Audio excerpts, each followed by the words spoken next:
নমস্কার, সকলকে স্বাগত জানাই আমার নিউ মিনি ব্লগে। সবাই কেমন আছো? আশা করি সবাই ভালো আছো। আমি বিকেলে জলখাবারের জন্য একটু বানিয়ে নিলাম ফ্রুট কাস্টার্ড। ফ্রুট কাস্টার্ড বানানোর জন্য প্রথমে যা যা করতে হবে সেটা ভিডিও নিতে আমি ভুলে গেছিলাম, তাই যেটুকু ভিডিও নিয়েছি তার মধ্যে আমি পুরোটা বলার চেষ্টা করছি।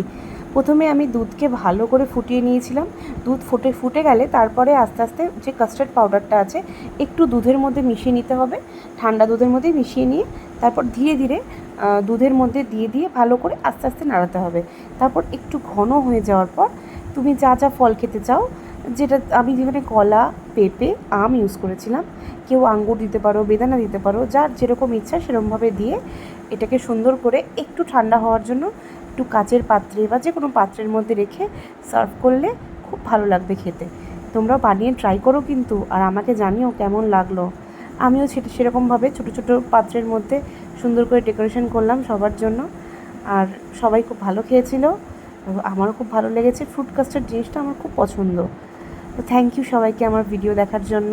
আবার নতুন কোনো ভিডিও তোমার সঙ্গে দেখা হবে। চলো, টাটা।